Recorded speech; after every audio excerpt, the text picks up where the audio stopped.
You know that this session is going to be recorded, so that's not big news. We are going to address today the open and fair data. That is not the same as we will end up discussing today. But we have put this in the disseminating your research. It's something like in the cycle. It's like the dissemination of your research. Tony was talking to you in the second session about disseminating your publications, publishing in the open. And today we will think about publishing the data in the open. But we have to be conscious that there are a lot of issues that we have to consider, and it's a whole process. It's not like the research that you do in the context of the publication, that at the end you have the outcome and that's a publication. Okay, in this case, when we talk about the data, we have to think about the data at the same time as we think in our research.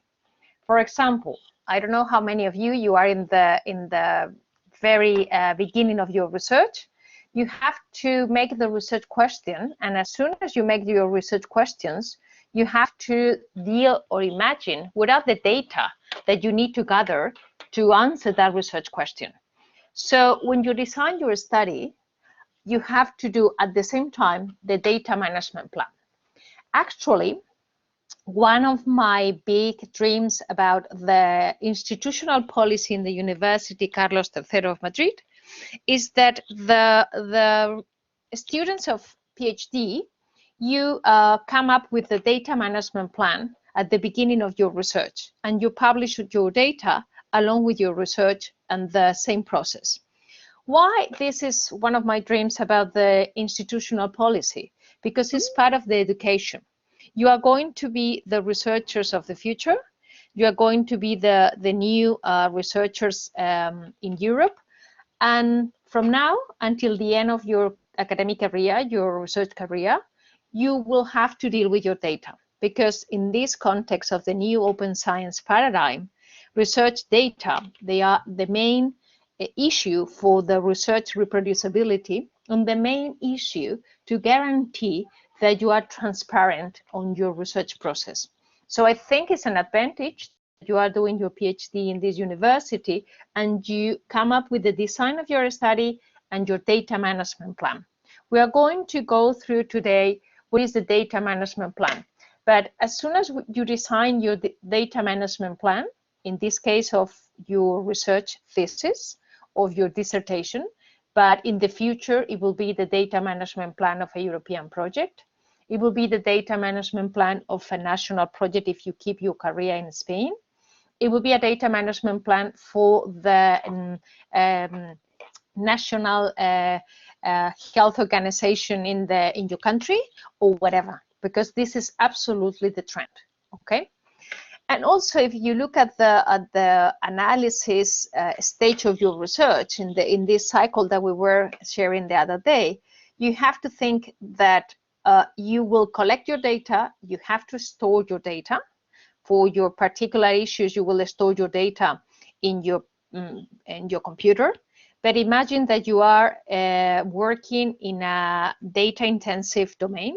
Perhaps your data storage they are in a big platform, in a big what we call data infrastructures or European research infrastructure, that there are many of them, that they are e-research infrastructures, and you store your data in a different platform, in a synchrotron, in a platform that comes with the sensors or whatever it is, or you store your data in the data where your community store the data because you want to belong to a community. For example, if you work in social sciences, one of the examples that I put you today as a complementary material is the CESDA template for making a data management plan in the context of social sciences.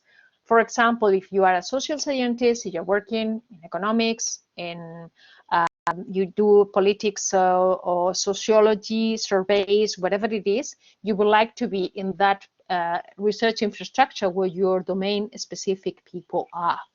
That's a normal situation. And also you have to analyze the data. which is the next step.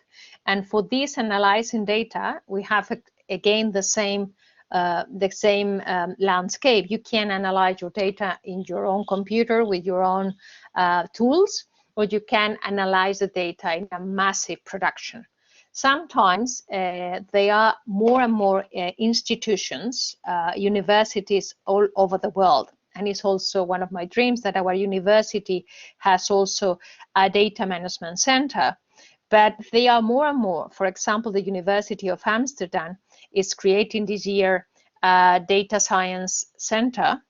The University of Melbourne, they have the Melbourne data analytics platform, which is an infrastructure of human people that they help the researchers to analyze data.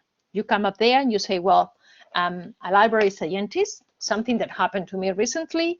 We are addressing the openness of more than 90,000 publications, and we cannot process this. How can we process this data? How can you help me to analyze this with high performance computer things with, I mean, it's kind of a way of going farther your computer to make data intensive research. And of course, when you publish, we are not only in the paper domain. Remember that we were talking about that the other session with Sabina Leonelli, that we have to publish au pairs. We are just in the domain of getting our research published and getting our paper out. But nowadays, more and more, you will be also rewarded. I know that this is difficult to understand, but in your career, in 15 years' time, you are going to be rewarded for the data that you produce, for the way that you share your data, and you can be also a knowledge for your peers for the kind of data you produce. And also, one of the things that I'm currently working in is how we have to share not only the positive data that they come along with a paper. For example, with Roxana, one of my doctoral students, that probably she's in this course too, she was analyzing what are the journals that they publish the data at the same time in the COVID-19 publications. But it comes out that there is not a regular publication mechanism of the data, and everybody do whatever they want. Sometimes the journals are pretty adamant with the policy of research data, sharing the data that they are underlying the publication. This is, for example, what will happen with the Open Science platform for publications, ORE, Open Research Europe, that is the publication platform for the European Commission projects.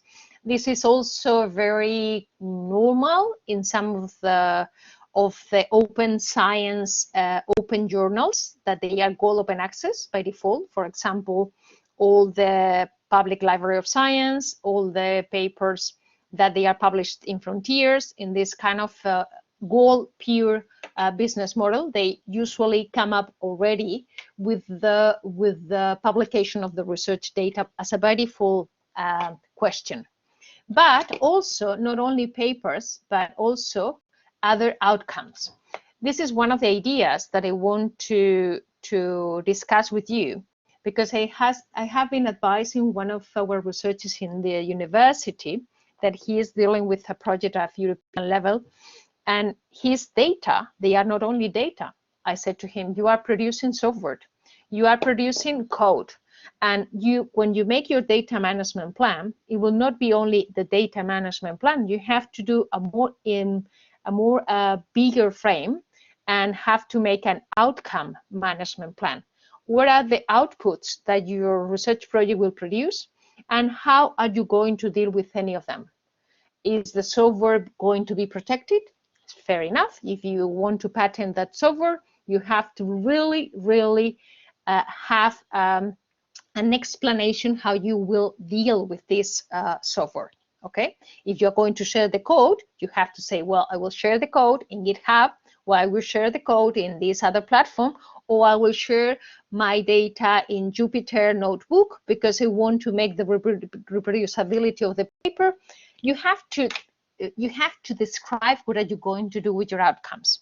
Of course, the data management plan or the output management plan could be what we call open document, because today you conceive your research, you have your idea of your thesis, for example, and you make your data management plan. But in 2 years' time, when you keep working on your thesis, you change your mind, or you discover another way to introduce another methodology that will generate other different data. So you can update that data management plan through the whole research process. Okay, this is the main idea that we have to do today.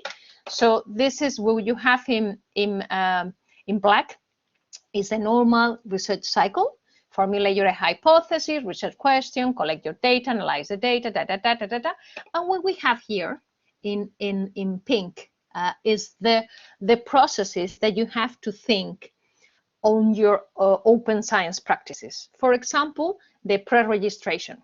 The pre-registration of your research is something that is done more and more in psychology or in some of the other biomedical research. Sometimes it's very important to pre-registrate your research. What are you going to do? It's kind of getting out there your idea, so you can gather collaboration, or you can protect also your idea at some point.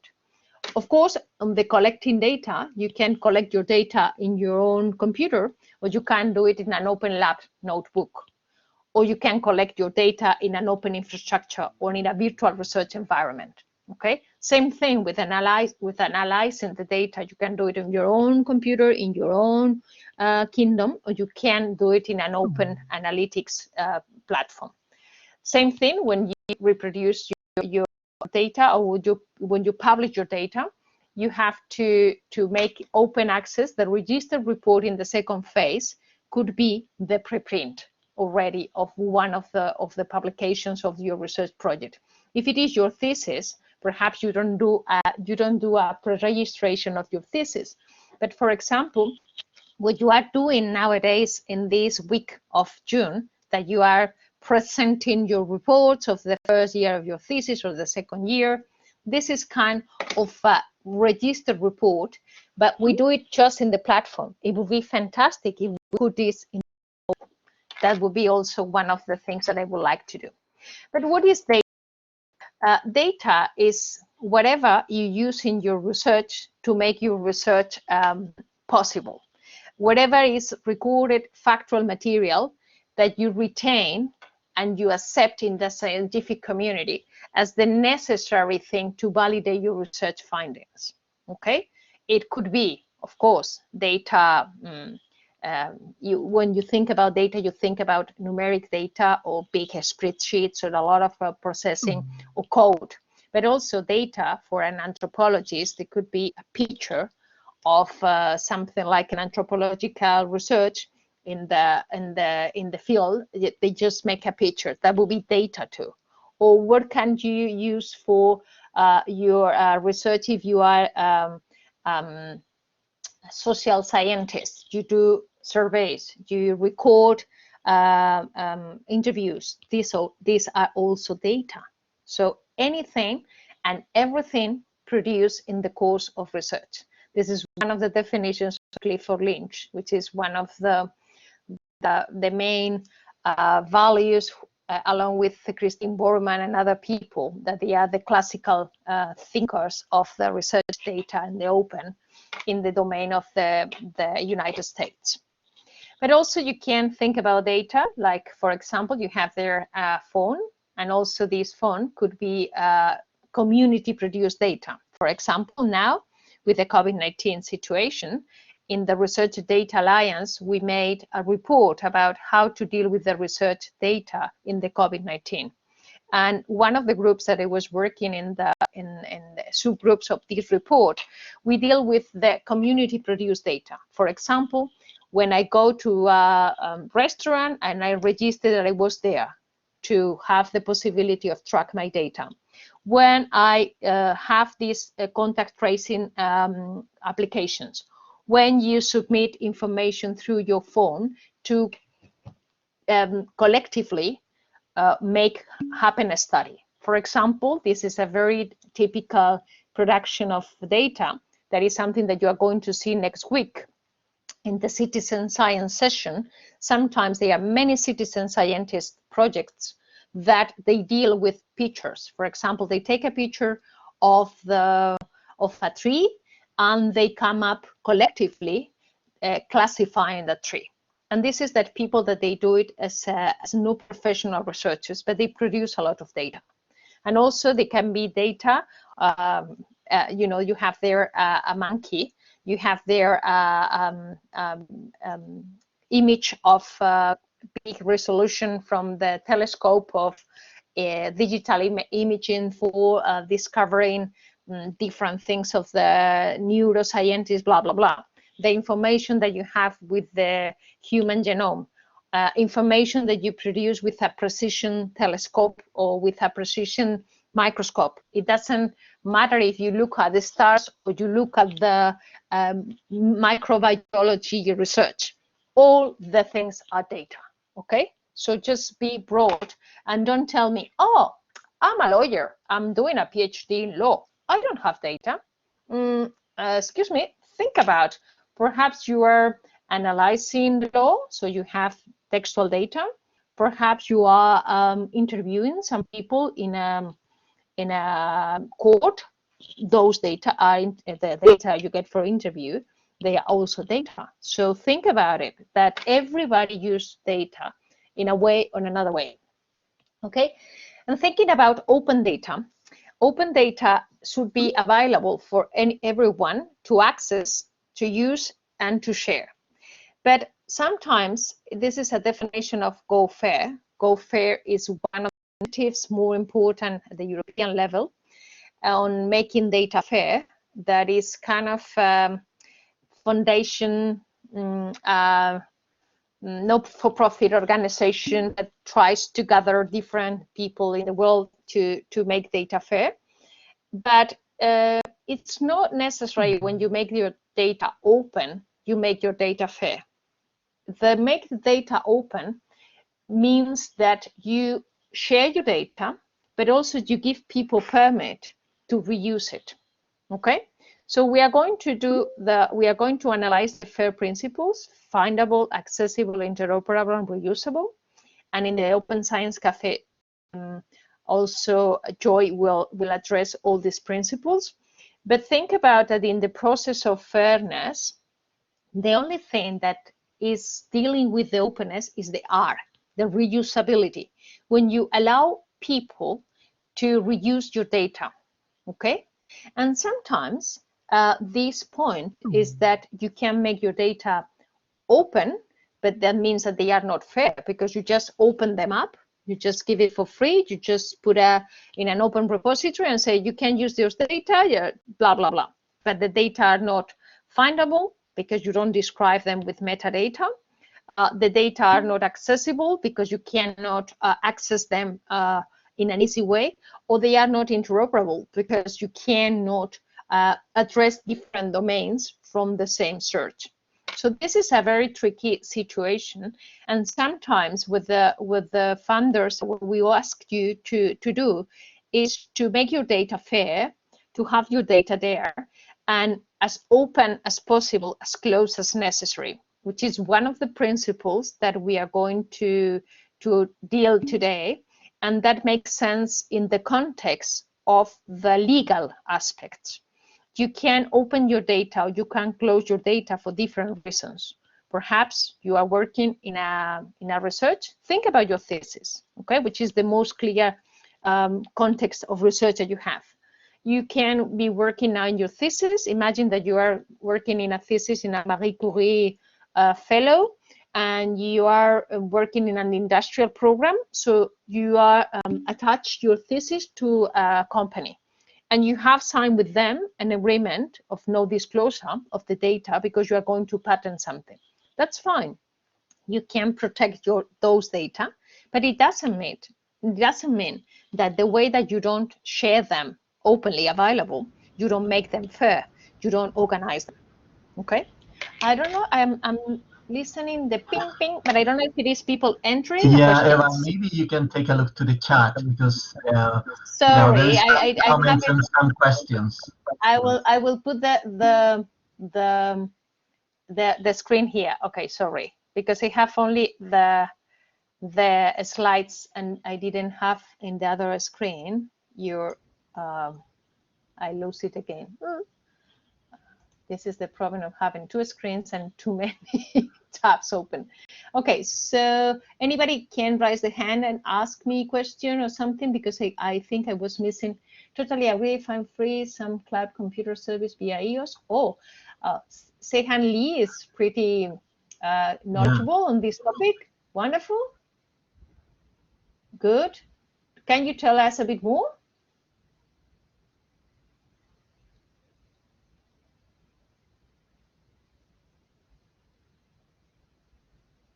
Can you share with us what is your computing capabilities that you have found out of your resources, the resources that you have?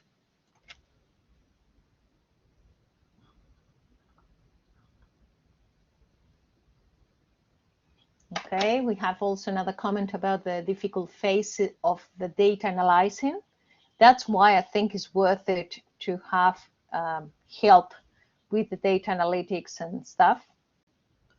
And also writing skills in reporting. That's true, because sometimes you can have a lot of data, but if you are not capable to get conclusions and take decisions out of those data, it doesn't matter. So that's why we also believe in open science in collaborative research, because you can be very good at producing data, but you cannot be the best one of writing the report. So that's why in a team is much better. Okay, so they are researchers, the data analytics people. They are researchers that help researchers. That's the real profile that I was dreaming of. You know? What about those data of the interviews may be personal? Yes, Firoe, I remember last week to say your name and I forget it again. Firosek. Well, okay, sorry. Yes, this is in the domain of the GDPR, which is the global, the general data protection regulation in Europe that we have in our transposition in Spain too. Also, I have found a course on data protection that I was thinking on incorporating some issues, but also in the slides, we will have access to a tool that I think is super, super clear when you can have a diagram if you can share your data or not. In the case of your personal data, if they are personal data, you have also to access to the ethical committee. Every university, every research organization nowadays in the world, they have an ethical committee. Actually, one of our speakers next week, Ansho, that he's also a member of the Open Science unit in the university, he belongs to the ethical department of the university. So if you are dealing with data, with personal data, you have to anonymize data, or you have to at least have a plan in your data management plan. What are you going to deal with this anonymization? What are you going to protect the identity of the people in terms of the privacy? And if you manage big amount of data in terms of personal data, you have to do what is called in English a DPII, which is the data personal protection data protection analysis. Is let me find out what this stands for. But the DPII is the analysis of the risk. Yeah, this is the point. Is the risk analysis of the data. So you have to make an appropriate analysis, and it has to be even analyzed for the data protection person in the university, which is also a member of the ethical committee. I think these questions are very interesting for you. They are a bit farther of this course, but it's very interesting that you know that you have to know about this, okay? And you have, even if you don't know it, you have to look for the data committee, I mean the ethical committee in the university, and ask them the questions if you think that your research, even your thesis, is dealing with personal data or with sensitive data. Okay. Yes, it is beyond the scope here, but it's important that you consider. Okay. In the data management plan, it's absolutely an issue that you have to address. Okay. So who is the most difficult phase? For us, in economic history researchers, getting access to reliable, continuous, and complete historical data is the biggest challenge in the whole project. Exactly, absolutely, in economic, in history, and in everything. So probably, would you find you are in the research group of Battilossi, Stefano Battilossi, probably, which is a researcher in that kind of issues, and he's pretty keen on addressing the principles of data management plan, and says that approaches is in the social science infrastructures. We use open data. We should mention the source as a reference. Of course, you can also. It's something that is part of this course. I mean, we cannot address everything. I will just point you out to the right information. But you have to cite data. There is a whole working group in the Research Data Alliance, which is the institution that addresses these problems and standards. And in the Research Data Alliance is a whole working group about data citation, which is crucial. Okay. People must be informed of availability of the data to comply with personal data regulations. That's the other thing. You have to cite the reference. Yes, same as when you use another publication.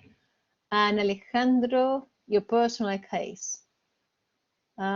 I had to conduct some interviews lately, and I provide interviewees a consent form. That's the other thing, in which I warn about the purpose of the study, and there is a distribution of the insight will be after the full anonymization. I wonder whether I should have been more specific on the possibility of uploading the data to an open repository. Okay, so this is something that you haven't done in the beginning of your research, but you are thinking now of doing afterwards, sharing the data. Can you open the microphone and just tell you about your personal case? Because I think this is a very interesting question. Yes, Eva, can you hear me? Okay. Sure, go ahead.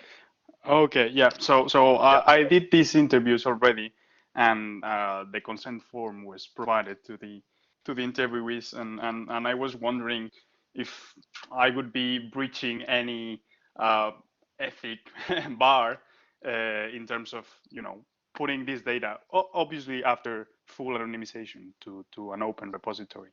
Yeah. Because I didn't specify that. I mean, what I did specify was this is gonna be used only for academic purposes, and the data can be shared for academic purposes and distribution and so on. But I didn't make like the specific case of uploading it to a repository. I don't know if that's this is a very interesting case, because I have exactly your same problem. I did a study that I would like to publish now, and we have recorded the voice. Actually, I have the consent recorded in at the beginning of the recording. Yep. Do you remember, Tony? Was the study that we did with one of my master students based on the visitors and residents, the methodology of I remember. in Conaway. So we have that recorded, and actually, what I think about publishing it, even if they are student 1, a student 2, a student 3, for the purpose of the publication, I will refer student 1, a student 2, a student 3. But at the end of publishing it, I didn't have in the consent to share, to allow me to share those data. So I will never do it. You know why? Because I think by the voice you can recognize a person. Yeah. Sorry. Just one more comment on that, because what I did say is that I wouldn't share the data in the original format. So I would change it to a transcription, so that they wouldn't be recognized by the voice. In the transcription, if your raw data is the transcription instead of the recording, that will be not so tricky. But anyhow, before you submit your paper, Yep. I will recommend you to contact the ethics, because it's something that I have in mind that I have to do, to talk to the data protection, which is a guy, Tony and I, we are working also in the open data project in the university, in another level of open data, not just research data. We are part of the University Data, which is the platform for data administrations of the universities. And we have been going through this whole process about the DPA in English, which is the analysis of the risk of the whole thing of recognizing the people. And if you don't have a proper anonymization that is convincing enough, they will not allow you to publish the data. Okay? But in anyhow, what I'm thinking is that even if you don't publish it openly available for people to reuse, you can upload them in the repository.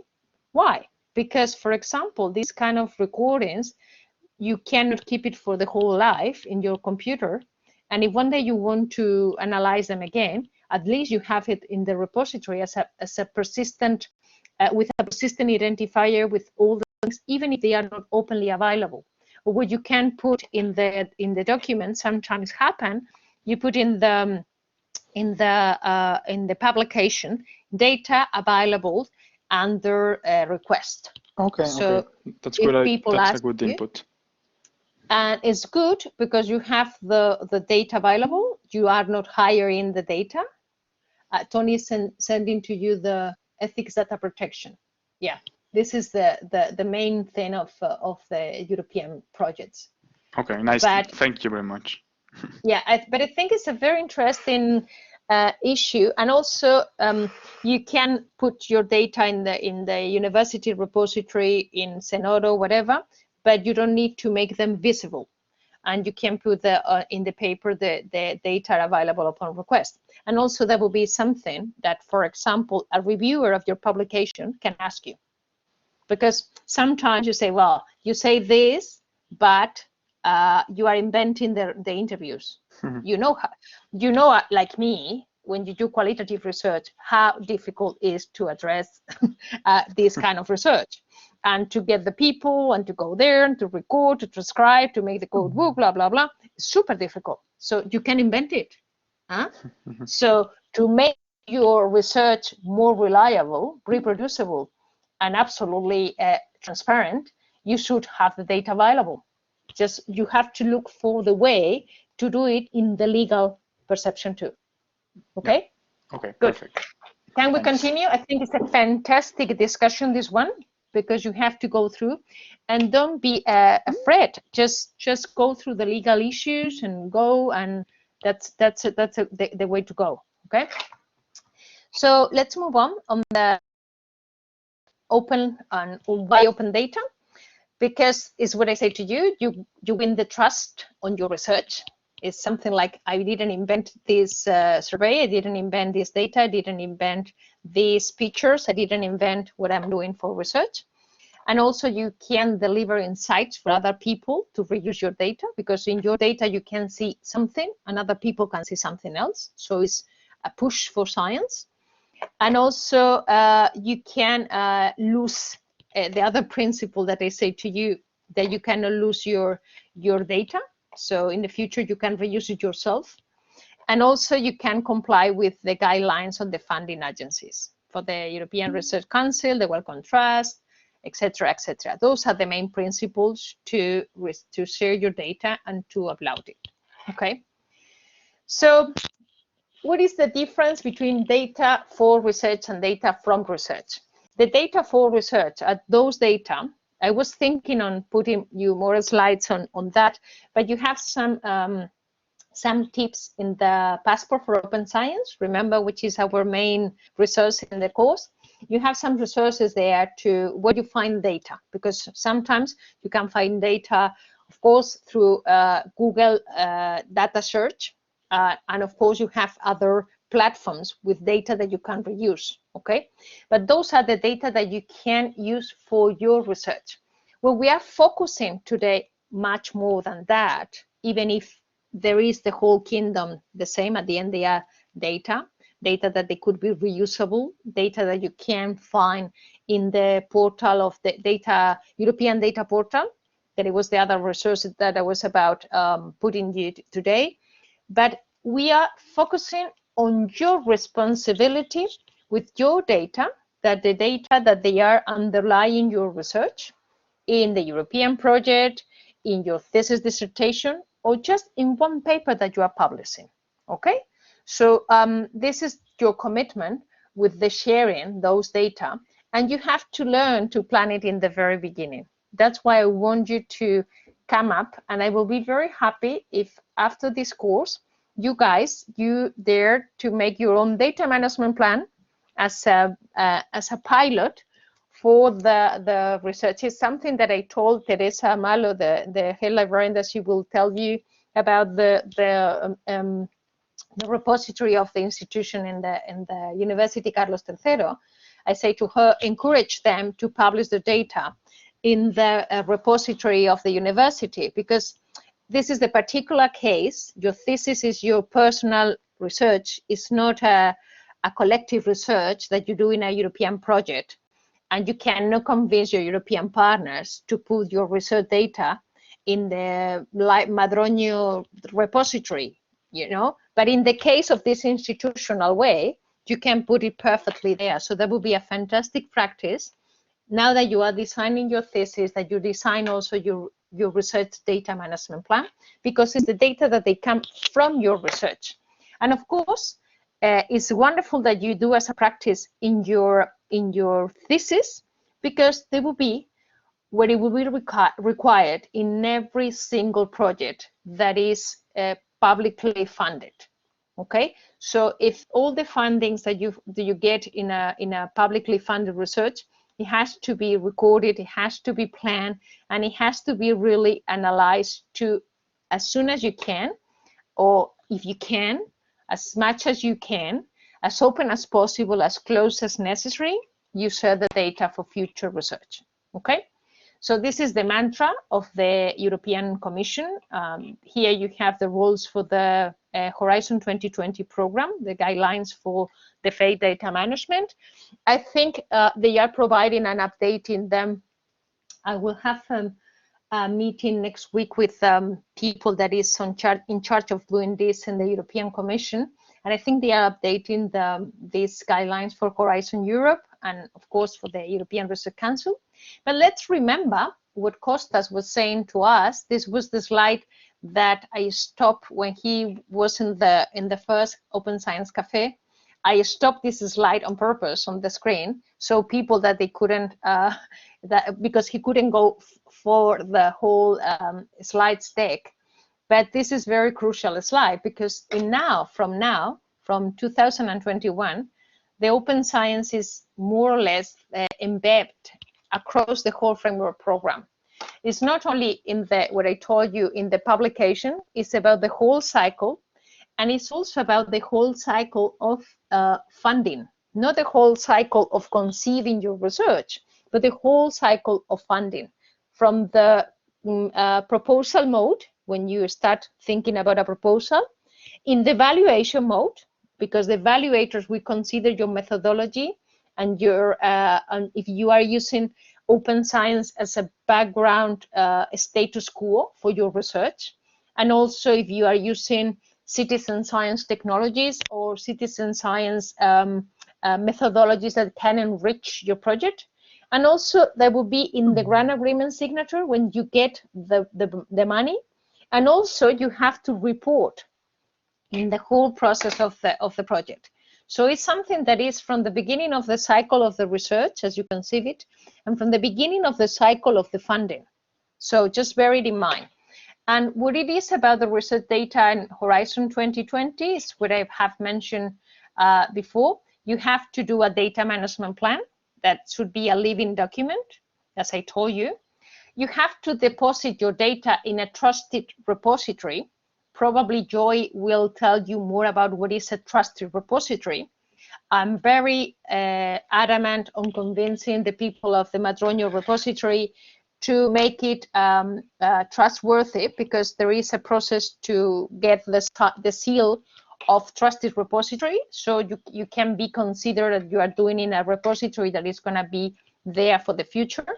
And also sometimes, for some actions, you have the obligation to deposit your data in a federated platform using the European Open Science Cloud, which is something that we were commenting in the beginning, that you have a federated platform that all those data from big infrastructures, from big S3s or ERICs in European level, which is the big infrastructures of research, they end up addressing the European Open Science Cloud challenge, which is gathering data from all disciplines and make them interoperable, which is something that we are working with Joy in Fair is Fair project that probably will be in the Open Science Cafe today. Okay, and also the beneficiaries, which is how the Commission calls the people that they get a grant. For this case, you will be not the beneficiaries of the grant, but the students of the university PhD students, all the university PhD candidates. I remember this with Julia the other day. You are candidates. All the candidates, they have to ensure the open access as soon as possible in when you establish in your data management plan under a license CC BY or CC 0 of equivalent. I don't know how familiar are you with the legal aspects of the open science and the Creative Commons licensing. This means that you have a license that it is recognized. You recognize the authorship. They give you the credit of your publication of your data. And CCO means that there is public domain. So you give the data for the public domain. There is a confusion and ambiguity about what the data are and what user-friendly formats they should be shared. That's another thing. To ensure reusability, free formats such as CSV and XML should be published and avoid publishing in proprietary formats. Thank you, Roxana, for the very good advice. It's a very good advice. And also, if you publish your data, you have to do it as much as you can in no proprietary formats, because PDF is not a reusable format. There is another, it's a very interesting comment that I didn't pay attention to when I was telling to you that you can share that your data, just put it in the open and nobody can reuse them, but they are open. I mean, it's the same thing that we are doing now with open data in university data, is to make the PDF of the staff of the university, instead of a PDF, is a CSV, so it is a reusable format, you know. So this is PDFs only for final documents. They cannot be modified. No data can be easily extracted. But it's completely the contrary. We want to have data reusable. So if you publish 1 million of Excel spreadsheets in a PDF, it's just you publish them. So you probably accomplish, you publish your data, yes or not? Yes, I publish. Are your data fair? No, because they are not reusable. Okay, this is another case of 0-1 situation, and it's what I say sometimes to the Commission, the European Commission policies, which are the policies that they are copying all the member states. You have to be more clear of what you want, because if you say, did you publish your data? Yes or not? Yes, you do. You did. You put in a PDF in Zenodo and that's it. But this is not reusable. This is not easy findable because you don't have metadata. So at the end, it's not 0-1, I publish or not, I share or not. It's about sharing with an amount of conditions that make your data useful for science. If you want to protect your data, you are not in the right place of science. I mean, if you want to make a PDF, it's better that you don't publish them. You can legitimize that it should be as open as possible, as close as necessary. For example, Marcos, if you need to put in a PDF your data to prevent people to reuse them, you can just make in the project, in the DMP, in the data management plan, You can just write, I will not open my data because they are private data, or they are personal information data, or they are data that they are going to be apply for the patent, or whatever you want, for industrial reasons. For of course, if you remember when you have this question in panel with Kostas Glinos, with the head of the unit of open science, that you mentioned something about IPR in the chat, and he was something to saying it's fine patenting, but it's no fine industrial secrets. There is a fine, you know, one is making valorization of the knowledge, and another one is just making, you know, your knowledge publicly funded, only yours. So if you get money for the public institution, you have to share, or you have to make valorization of the shared knowledge or no shared knowledge, because a patent, at the end, when you patent it, is shared, is knowledge shareable, okay? Even if the business model is different, of open it up in a reusable, completely free way, okay? So another research output. This is why I tried to convince you that you have to describe all the research outputs also in the data management plan.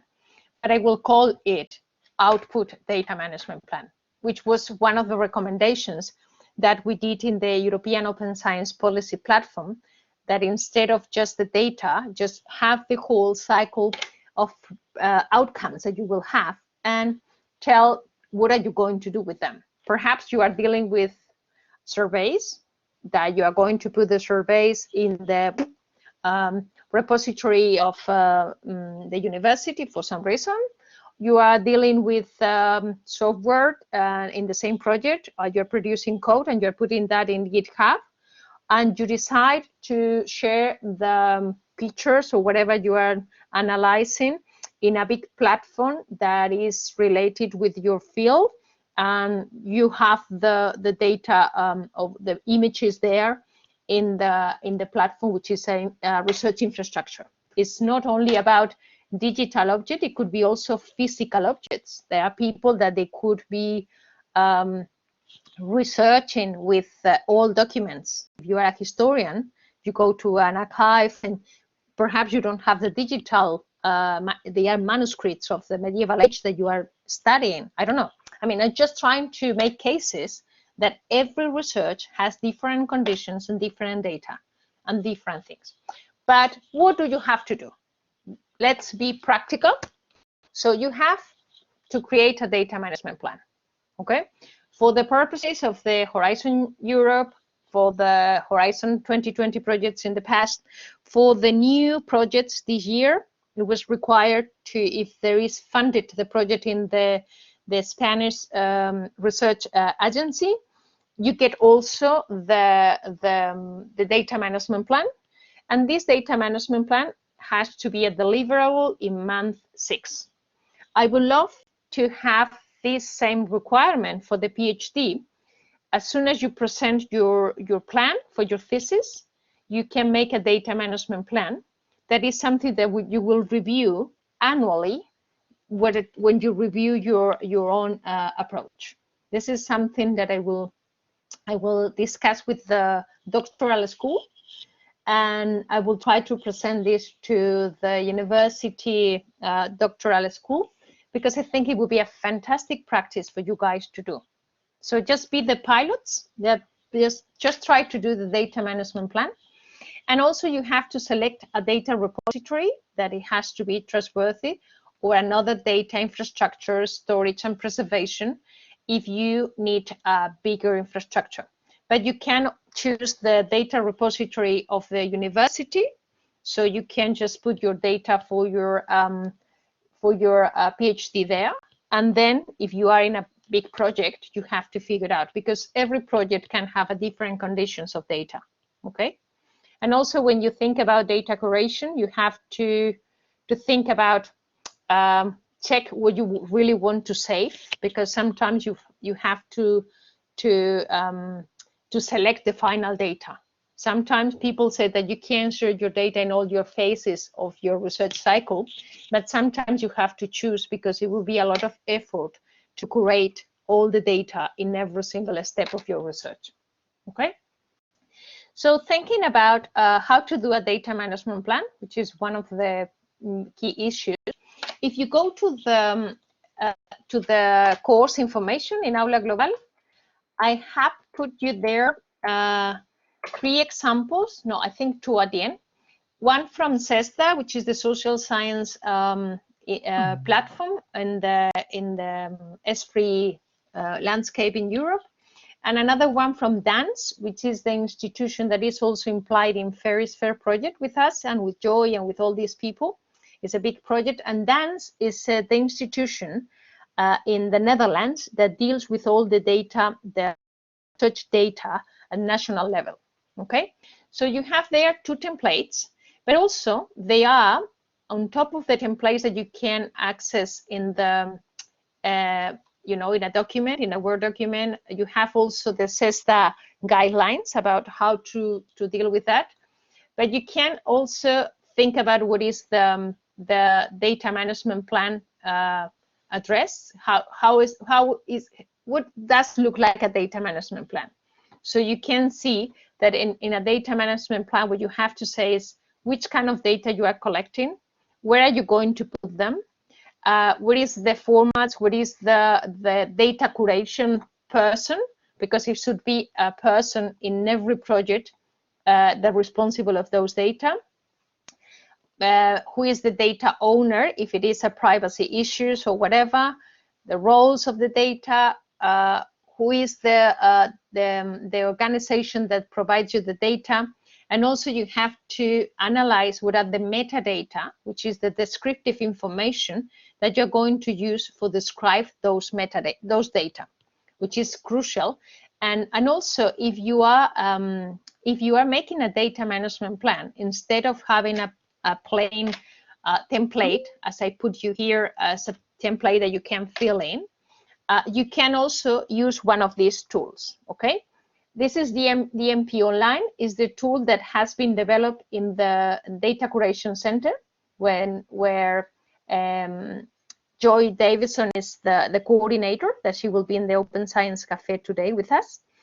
You can use the DM tool, which is the same thing, but in the American context. So if you're applying for the National Science Foundation or for the National Medical Foundation in the US, you can use this platform. You have also different platforms from different institutions and national levels. I think this one is the Finnish one. Also, you have the UC3, which is now UC3M, is the Data Curation Center of the California Digital Library, which is another center of curation. Also, Fair Data Austria, and this is a new one, which is created by the OpenAir. If you remember when we were talking about the tools, we have the Open Science Cafe of the tools first because Sabina couldn't go, but Irina Kuchma was talking about tools. And one of the tools that they have developed in AIR, which is the infrastructure for open science that is supported by the European Commission and developed over the time as a big infrastructure for research publications and also now for data. They have created this application, this tool, which is called Argos. And we were talking about this with the Spanish Agency of Funding, that perhaps we can put a template in Argos in the application to be compliant with the requirements of the Spanish agency. So in Argos, you can have different templates, and then when you are going to fill in, you can have the template and just choose the one that you are applying for. If you are making a template for the University Carlos III for your PhD, for example, is something that I would like to adapt, make a form for you guys for the thesis, and having that template updated in one of these applications. Also, the Consortium Madroño, which is the consortium of university libraries where the University Carlos III belongs to, and Teresa Malo will tell you about this in the library session and the UNIO session on the last day. They have also translated into Spanish DMP Online. It's exactly the data management plan online tool from the Data Curation Center that it has been translated into Spanish. So if you feel more confident in Spanish, you can use that, which is called Pagoda. It's Plan de Gestión de Datos, PGD in Spanish, and it's exactly the same, and you can use that for free too. It's like all these tools, they are like a wizard, you know, that you feel something. What is the owner of your data? And you have instructions. We want to say that this is this and that. What does it mean? Does your data have any intellectual property right issues? So you have to fill there, and they explain to you. It's just a wizard tool that will help you to do it. It's not difficult. You have plenty of examples in the web. Okay, and here you have data repositories when you can storage and manage the research data. Here you have the Registry of Research Data Repositories, which is a tool that allows you to find the repository that you want in your field, for example. Here you can find also in FairShare, which is an infrastructure about different things related with research data. You can search for metadata standards, for data standards, and also for repositories. And this is the one that we have in the university. We are belonging to Ciencia Datos, which is this repository of the Spanish Madrileñan Universities of Madrid. And you have these options that probably the one that you know more is Zenodo, because Zenodo, we say always that is the repository for the homeless, but at the end it's so easy to use and so compliant with the requirements of the Commission.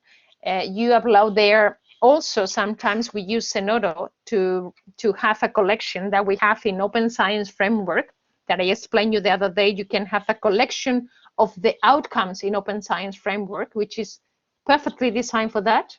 And also the tutorial that I put you here is related with Open Science Framework tutorial for research data. But if you want to publish in Zenodo a collection, not only the data, you can also publish in Zenodo deliverables, papers, thesis, presentations, whatever you want, okay?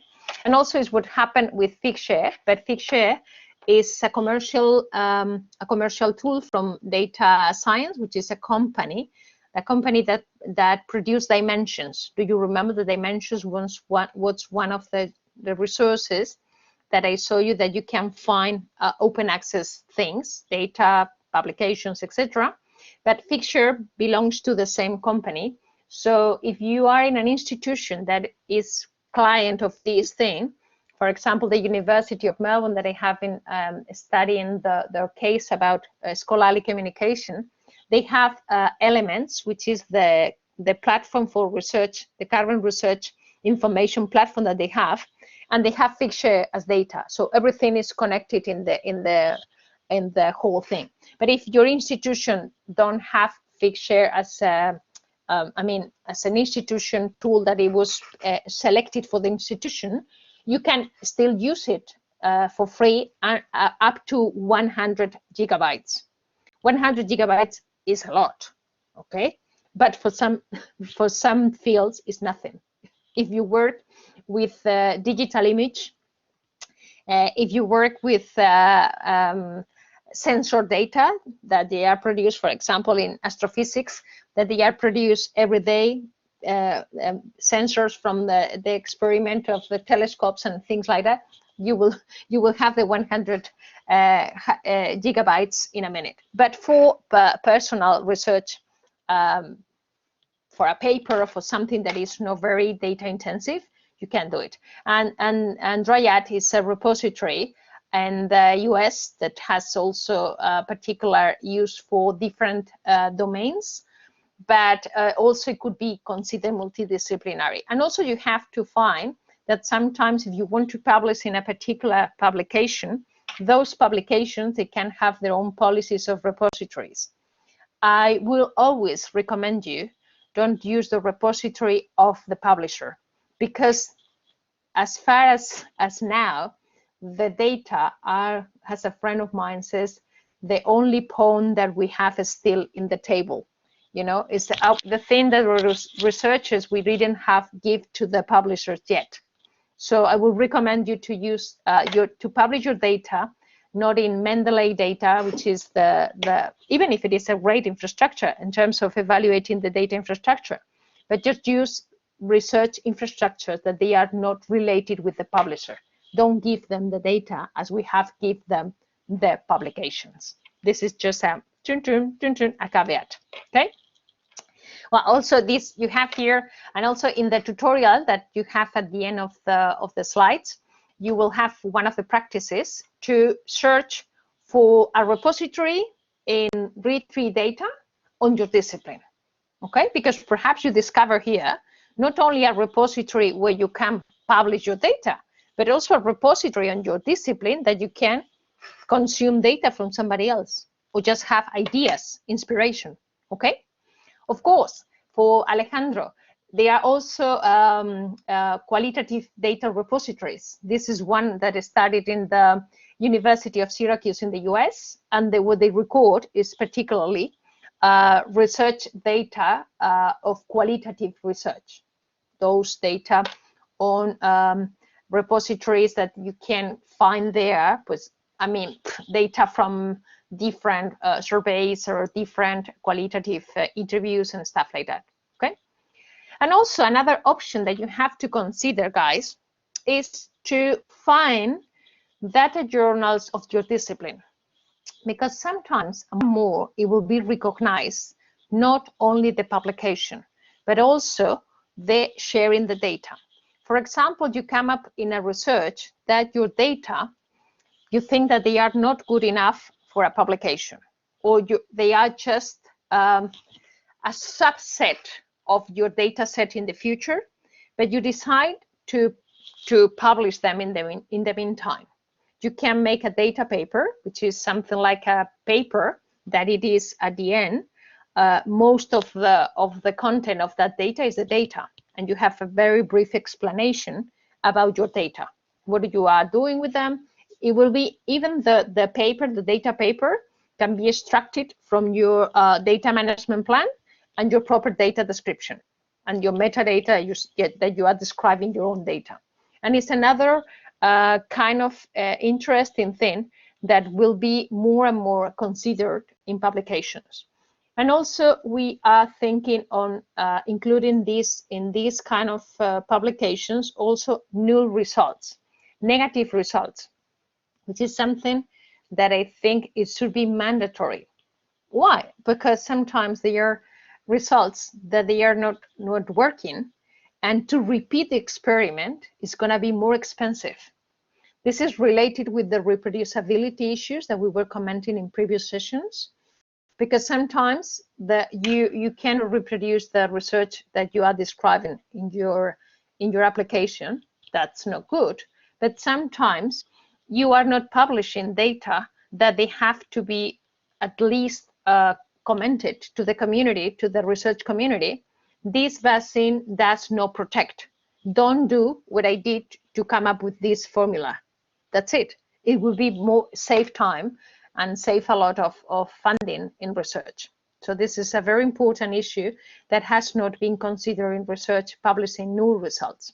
Okay, here you have recommendations on managing research data, which is a booklet that we produce in the context of Maredata. Maredata is a research network that Tony and I were belonging for the last 2 or 3 years.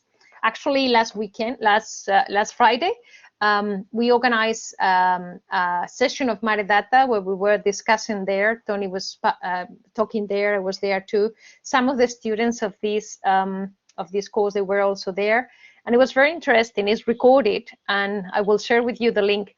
But this booklet is the recommendations of managing research data from the perspective of researchers, not for the perspective of the data curation or the library. So that will be useful for you if you want to consider. It is published in English and Spanish and Catalan, and you can get the English version here, but you can also access in this repository to the Spanish version if you feel more confident in Spanish. Well, this is something that we were mentioning before, the limits of sharing data. One of the big limits is personal data, but also we have to think about sensitive data. And sometimes personal data and sensitive data, they are in the same thing, Okay, so the ones that you cannot share, they are those that they are sensitive data, those data that you can end up identifying a person. Okay, you can identify personal data or facts, something like this is a woman, but in the context of the data set, you cannot come up with who is that woman. Okay, this is what it is about these anonymization processes. And also, if you remember, Irina, in the second Open Science Cafe, she also mentioned you another tool that would be very interesting for you, that it was called Amnesia. That is very funny because amnesia, that you forget it. It's an anonymization tool that it has also developed by the OpenAir, and also will be useful for you for these kind of things. But just play a bit. I think this tool will help you very, very much. It is a tool then in the context of the Switzerland project that I don't know why I come up with this. Well, just because I was working on IPR issues in the last couple of weeks, and I just end up on these kind of things of copyright. But also you have this visualization that I just captured the slide in the slide, the picture. But if you go to the tool, if you click in the link and you go to the tool, I think it's worth it to change the screen here.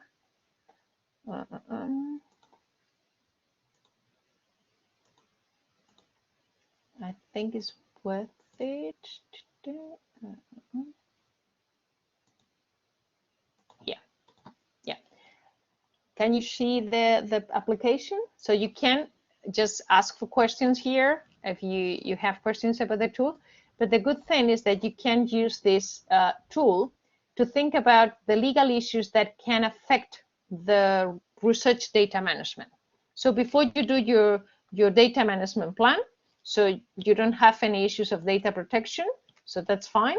You can just go and you have the next step, you have sufficient anonymization, blah, blah, blah. But if you have data protection issues, you can think about, if you identify a person is not relevant, so you can go ahead, you can make an anonymization, okay? But if you can identify persons is relevant in your project, probably you have to ask for consent to the person.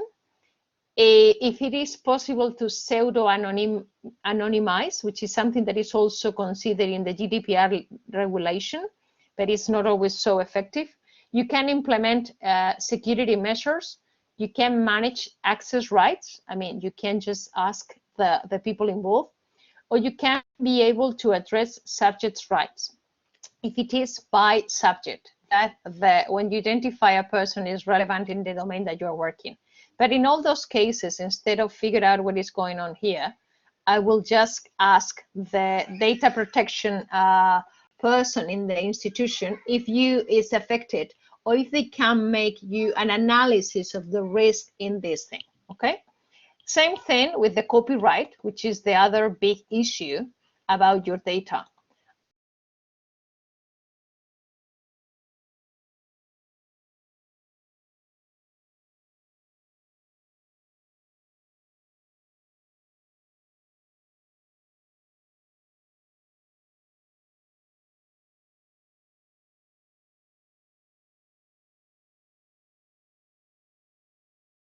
If you are thinking that your data could be protected by copyright and you want to share them, you have to go through all these cases, and you have to think, I have the rights to do so.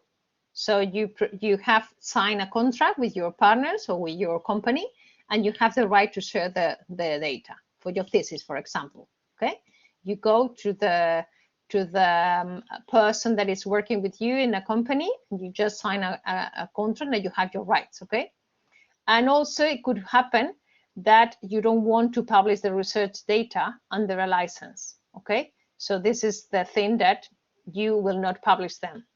And in this case, if you don't have the rights, you cannot share the data. So you can end up in the same situation that you don't have the rights, so you cannot publish or you cannot share, okay? And here is the reuse of research data, which is also a question of licensing, which is something that I told you, if the data are licensed or not. If the data is not licensed and I don't have the agreement permission, you have to go to the exemptions. And the exemptions are always, if there is for private use, if there is for educational purposes, for a company, exception for quotation, data mining, which is an exemption in the copyright law, in the European Commission current copyright law. If you have a temporary copy, or at the end of the day, you ask for permission. If you don't have this, one of the exceptions, you can say, oh, I can't share the data because I have here the permit. And one of your metadata description will be the permit that you gather from the owner of the data.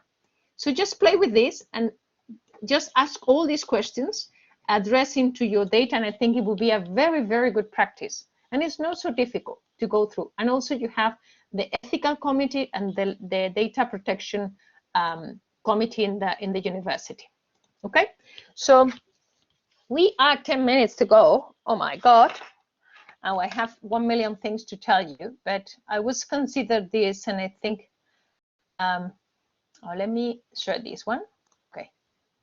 And I was thinking that it would be very useful for you to have access to the tutorial that I was adapting from the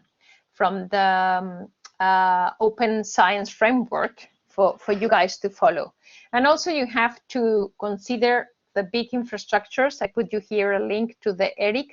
ERIC is the European Research Infrastructure Consortium, and they have infrastructures that they are in a legal position. The SFRIs are research infrastructures that they are constituted because they come through the framework of the strategy that the European Commission thinks that is important to have an infrastructure. But those, they are more I will say more mature, or they are mature enough to construct a legal institution, which is the ERIC. Okay, just have a look, just have it in mind, because you could happen that in your domain there is a research infrastructure that is worth it to know. Okay, and also the European Open Science Cloud, which is something that you will bump into that in the next few years on your research, even if you are not very interested in these kind of things. It's something that it will just pop up in your context of research, the same thing that FAIR data will come up in your context of research. And when we think about European Open Science Cloud, of course, this is what European Science Cloud means for me. I mean, it's not only FAIR data, findable, accessible, interoperable, and reusable, that you will see in the tutorial, because we will not have time now. That what means being findable, what means being accessible, what means being interoperable, or what means being reusable, which is very fun. It's a perfect acronym, but it has an amount of technical issues, metadata, of vocabularies, legal issues, reusability licensing, which is very, very important to address. And sometimes it's too much for an individual researcher to come up with the metadata. So just think that you will probably need a bit of help and a bit of context to make your data fair. Okay. And also, I always said that it's not only fair, it's also fair. And also they mean for me, these two R's that it should be included in the European Open Science Cloud means reproducibility and reliability. Because in the times of fake news, we need reliable science, we need reliable data. So if the data, they are not reliable, you cannot reuse them. It's not worth it to reuse them. So for me, the reproducibility and the reliability are much bigger R's than the reuse. And also the European Open Science Cloud should be a source of inspiration, that you find there data that they can inspire your own research. Or also, if you are in a data-driven research kingdom, you have to really consider the European Open Science Cloud, and not only the layer of the data sets, but also the layer of the services and the analytics on top of those data. And also it's something that is claiming for multidisciplinarity, which is something that Tony and I, we are working in the metadata perspective in FAIR is FAIR, the project that Joy will probably tell you, which is making FAIR data for the European Open Science Cloud. And make it multidisciplinary means that you can find data among domains.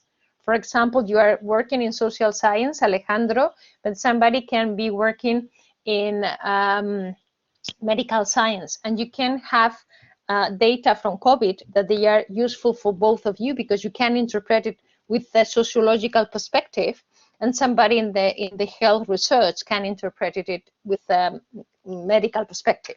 So that's why multidisciplinarity, in my opinion, is so important, and so important transparency and engagement, openly available the data, and also the serendipity, because the serendipity is the magic of finding something that you didn't know that you needed. And I think is what open data and research data based on research data could happen. Okay, so this is my perception of European Open Science Cloud. You can go to the link and you can see that European Open Science Cloud now is just an infrastructure, a collection of services, a governance complex infrastructure, but it's not a reality yet. But just keep an eye on that because it's going to be very important. And this is the tutorial that I would like you to follow to make your data fair, and eventually, if you can, share and open them. But I think first is to make your data fair, and then if you can, if you analyze your legal issues, you share them and you open them available for reuse, that's fine. And if you don't, you can say as open as possible, as close as necessary. I cannot open my data because I have IPR issues, because I have not the permit, I have not the legal permit for the intellectual property rights to open it up. Okay, fair enough. You just describe that in your data management plan, and the data shouldn't be open. But we have to trend to find out how to open the map. And this is what findable, accessible, interoperable, and reusable data means. This is also a slide from CESDA that I think they have also developed a course on FAIR data that is fantastic, and it's very much affordable for any domain, because FAIR, make data fair could be very, very technical thing. But if you go through this tutorial, probably is also an easy way to understand it. Make it findable is to be capable to discover relevant data sets, and that means that you have to describe them with the right metadata. What are the information that make your data reusable and make your data descriptive enough to have this fairness. And metadata is an important issue to go through the fairness of the data. That probably for you guys is the first time that you have heard about metadata, but metadata is data about data. It's information about information, and it's descriptive information to make your information more valuable. That's the point. And also you have to make them accessible. That means that you can use those data and you can query and find them and have access to them through a persistent identifier, and make them interoperable. That also means machine understandable metadata and vocabularies and control vocabularies that is standardized the way you refer to information. And reusability, which is what I told you about, the right to share it if those data, they are reusable under a particular license. So if you go to the tutorial, I don't want to skip your half an hour for grabbing your coffee and go to the Open Science Cafe today. But if you go to this tutorial, you will find out how to make your data findable, accessible, interoperable, and reusable, which is what is considered that you have good research data management. Okay, and I put in brackets open because eventually our target, as we are open scientists, and we will put the t-shirt of the open science, our target is make it open, but sometimes you could not. Okay, so this is what is findable. Here you have a link of the principles. Here you have a reflection about where to put these data repositories. Here you have steps for following up. Find a data repository from your field which allows you to upload your data, which is something interesting. Of course, since I use this information from one of the Center of Open Science tutorials, you will have always this initiative. Is what I said to you the other day. Open it up, an account in the Center of Open Science in Open Science Framework, because if you have an account in Open Science Framework, you can start just working on your own data management or your own outputs management. Okay. So you can go through the whole tutorial and just make practices on describing your data. You have examples, you have different definitions about what is findable, code books, which is something like you can also be interested in. What are the data that you will describe in a code book in the example? So you can find the steps of the example, or you can just find out the way to do your own data management plan. This is not a tutorial for a data management plan, because for the data management plan, you will have these tools and these templates. But this is a tutorial to think over in fair terms, what it means making accessible. Okay, if you have an authentication or authorization for your data, your data just on the click, or you need a particular password to get your data. If you have a particular password, probably your data are available, but they are not accessible. So they are there, but you need a particular thing. Okay, so when you say accessible, it has to be accessible for everyone to access. Okay, and what about sensitive data, which is the ones that they can be protected under a password? Okay, so I think you can just go through making data accessible, and you have examples from this course, and you have also examples of consent of different. We were talking with Alejandro. What is interoperable? That probably is the most technical thing. That is also related with the question of or the comment of Roxana about what are the open formats that make your data more interoperable. It's not the same to have a Word document that have an open office document, or have an Excel, or have a CSV, as we mentioned before, etc. Okay, so let's go through this. And also in the reusability terms is where you have to apply what we have done with the data management law tool. That is the application that I showed you before. And you have to consider if you can share your data, which kind of license are you going to apply? And here you have also the explanation for the different kind of licensing that you can use for an open availability of your data, which means sharing and remixing, and sharing, remixing, and use it for commercial things. In general things, this is like in the papers, the Creative Commons licensing. And also, there are other models. This is the most common licensing system. But for example, with the COVID-19 data repository, it has been created even a COVID licensing related with the licensing for those data that they are going to be ending up in the COVID-19 platform for the European Commission. So there can be as much mechanisms of giving credit and giving authorization for reuse, which is at the end what is happening. Okay, so here you have more the things about reusability, and also you have a link here that I just checked that you can just access that to make your open data plan. And well, you can have these are the stickers, the badges. They are very well known in the context of the Open Science Framework on the Center of Open Science, this application that I showed you the other day. And you can have different stickers if you end up opening your data. If you end up opening your materials, you can have the stickers.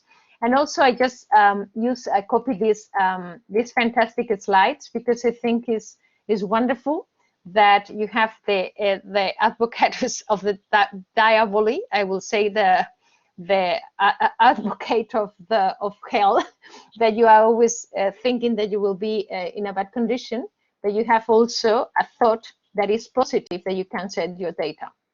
Okay.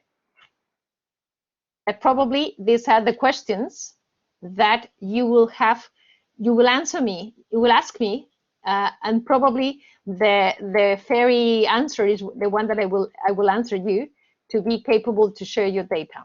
Okay. I think it's fantastic tutorial, and I invite you to follow it up and incorporate this in your strategy to improve your open science record without effort. Upload material when you can. Ask to see your data. If you are reviewing a paper, is the other thing that I mentioned you before, that it will be legitimize the quality of your research, and hand out of the standard consents if you have it. Okay, so this is what you should have learned today. Just think about it. What is metadata, data, materials, blah blah blah. Time out too much. Okay. Here you have more options for the next week. If you don't have anything to do on the 15th, you have at least 3 tutorials. One about institution alignment with Plan S, another one of European infrastructure that will be very hardcore, I think. Another one about sharing protocols, which is very interesting topic too. Citizen science for next week, which is the topic of next week. And at the end of June, you have that. And let me tell you that soon we will have available the Open Science website for the university. And I would like to just count with you as the piloting implementers of Open Science in the university. Thank you so much, guys. We will see you in the Open Science Cafe. That is going to be like every day in half an hour. Sorry for the out. You think I think it's right that it's too much. Sorry. See you later.